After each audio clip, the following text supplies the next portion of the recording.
Welcome back to another how-to video for diamond protection. In this video, John's just going to show us how to use a dry chem fire extinguisher. So obviously he's got a bit of an issue at the back there. He's got a fire going. He's identified he needs to put that out.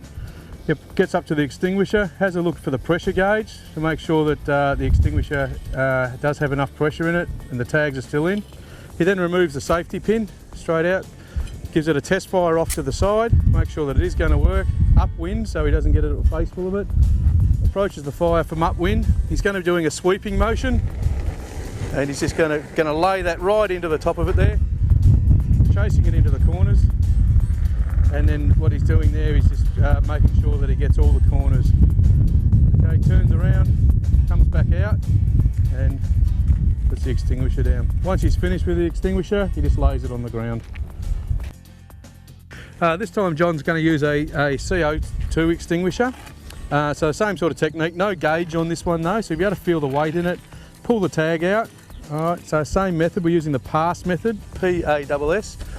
Pull, he's tested it, squeeze. Now the only thing we were a little bit concerned about today is with obviously the wind. So he may not have enough go in this extinguisher, but he's going to give it a go anyway. So, see how it's licking back behind there?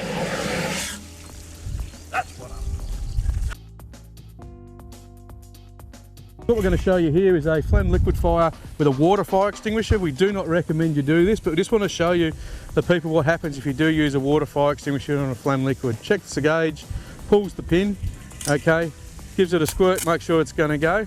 All right, so this is, once again, you don't do this, but this is just to show you what happens. He's just going to aggravate it and flare it up. All right, so it's not going to do a great deal. So then he'll change the extinguishers and he'll go for a foam extinguisher, which he's going to change. The same thing, checks gauge, pulls pin. This one's a little bit different. He'll need to test it and lob the foam on there into a corner and sweep it in. All right, so this is using foam. Just putting a foam blanket out all over the whole lot, working one corner into the other with very minimal extinguishing agent. These are great for these flammable liquids.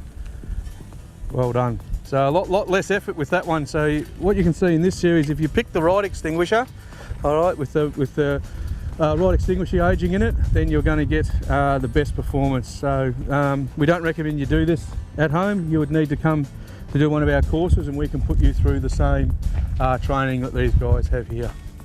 Once again, welcome. So once again, thank you for watching Diamond Protection How-To series. There's going to be a lot more. If you'd like to subscribe down the bottom of the page there to our YouTube channel, as well as our website.